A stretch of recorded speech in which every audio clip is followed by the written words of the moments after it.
Hello everybody, welcome to the Elvui guide. A lot of people have been requesting it, so here I am making it because it is awesome. So, first off, you've got this little Elvui installation window that just pops up saying, I am Elvui, you wish to install me, let's go do this.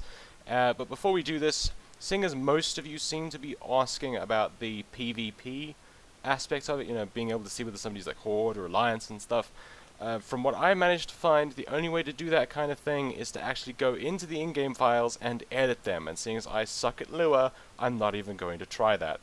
But I did find that if you are flagged for PvP, for example if I enable this,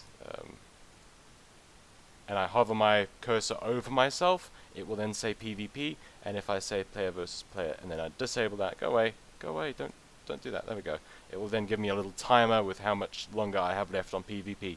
So you can see it on yourself, but seeing it on other people is just the biggest mission in the universe, so sorry. Anyway, let's move on. Let's have a look at some of the other stuff. Then we got CVARs. Now, I just pretty much, when I'm going through this, I tend to just, click everything. Setting up the chat sets up the chat. Most of these, they only have like one or two options. Pixel Perfect just makes things, it reduces the size of like the borders around the windows and things, so it makes it look a little bit cleaner. You can have it disabled if you wanted, I suppose, but you may as well have it enabled. And then we've got the theme setup, totally your choice between Classic, Dark, and Class. It just changes the way it looks. You've got Classic, which looks sort of, I don't know, sort of greyish, and then we've got Dark, which looks kind of black. And then you've got Class, which is your class colours. And for Monk, it looks pretty cool. Look at that. It's a lovely, beautiful green. It's beautiful. Then let's move on. And this is where you set it up for your resolution. So if you have a low resolution, you're going to click the low resolution. If you have a high res, you're going to click the high res. So let's go high res and continue. And then it's tank, healer, physical DPS, and caster DPS. This kind of changes the way your bars work. Like if you're healer, it's going to change the way your party frames and everything look. It's up to you how you set this up. But for example, also on the bottom corner on the left hand side, you'll see if I click tank, it will then tell me what my avoidance is, what my durability is, what my vengeance is. If I click healer, it's going to give me more buttons. Because hey, obviously healers are just, they've got like a bazillion and one spells times a million. It's pretty insane. And it will be telling me my spell power, durability, and my haste. If I click healer, it also kind of moves everything up. And if you start getting into parties, it moves that and everything. It also recommends that you get the add-on clique, but I wouldn't worry too much about that at this stage. Then you've got physical DPS. It's quite similar to tank, really, the tank setup. But it's got haste, durability, and attack power. Caster DPS is sort of between healer and physical DPS. You've got your durability, your haste, and you've got your spell power.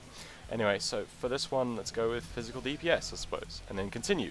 And then we have the auras. Now, what the hell do these mean? It actually took a little bit of figuring out for me. These are how it's going to display, for example, like the buffs. So go ahead, and I'm going to select myself. Look at the well-fed, right? Now, if you have Classic, right, let's go into Classic. It's going to be showing the bar like that, and of course it's showing me the icon there. If I say icons only, it will show me the icon of the well-fed buff on me, on my target, but it will not show that little weird little bar thing. That's what it calls an aura, apparently. It's the weird little bar thingy. And if you say integrated, then it's going to kind of mix and mash. I would say integrated's probably best because there's only so much space it can have for icons. Eventually you're going to run out of space, but with the auras, or these little weird bar thingies, it can just sort of scroll up, which is pretty fantastic. So I would pick integrated if I were you, but hey, you can pick whatever you want. It's your setup, you're the one who has to play with it, and do what you want. Then we go on to the final stage, and then we are finished, but we are not finished with the guide, for this is Sparta! No, it's not. This is LVY, but we're still continuing. Then you reload your UI, you close a whole bunch of messages, you tell your recount to get in the corner because it's been a naughty, naughty add-on. And then you're going to type /LVUI and have a look at some of the other setup options that you can go through. First off, you've got your action bars.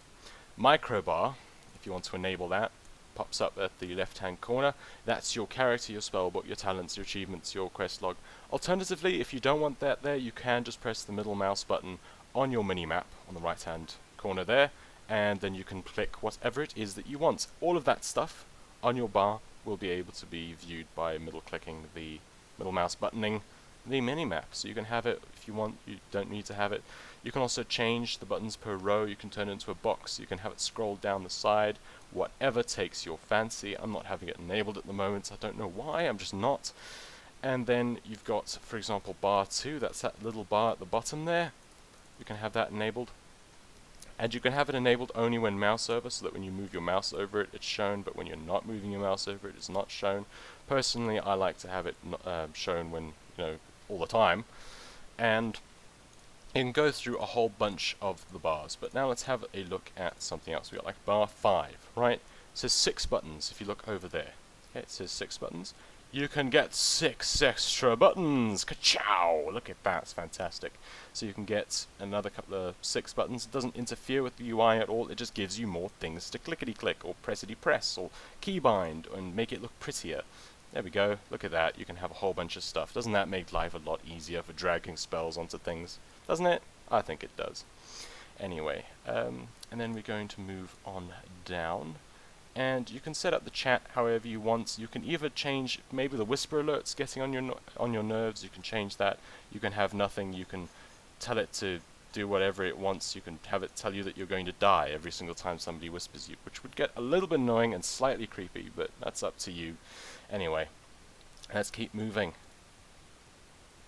So what if you want to actually move things, like make things go in different places? There's a little button up here on the top, sort of rightish, and you've got toggle anchors. Now if you mess this up, you can also click the reset anchors, that should help you out. But then kapow! We have everything. Everything we've ever dreamed of. Look at all of this, this is pretty insane. It's quite a lot to go through. You've got your right chat, you've got your left chat, you can move it however you want. Maybe you want to move your player frames up, you've got a giant grid to try and get everything lined up perfectly. Another thing is, for example, if you click on like player frame and then you can tell it to specific coordinates, so maybe you want to put in hang on, come on, there we go, numlock. I am so terrible with numlock, come on, there we go, we've just told it 140, and then you can give this thing the same Y coordinate, which is like up and down, X is left and right, Y is up and down, so you can have them be at exactly the same height, okay, like that. So now it's not going to be interfering with target frames and your bars and your pet frames. You can move everything up if you want. Maybe you want to drag the boss button up a little bit. You can move the pet frame a little bit. You can move the target frame up a bit. Whatever takes your fancy, you can move it wherever you want. And yeah, it should be pretty good. You can even have like little buttons over here to help you move things, but just a smidgen. If your mouse is just moving it a bit too fast, you can move it with the little buttons to really, really nudge it just a little bit. There we go. There we go, we can even lock it. Alright, so this has just been a quick little Elvui guide to help you sort out stuff. I hope you enjoyed, hope you found it helpful, and I shall see you in future videos. So please comment, like, and subscribe for more videos. It really helps me out. Ciao.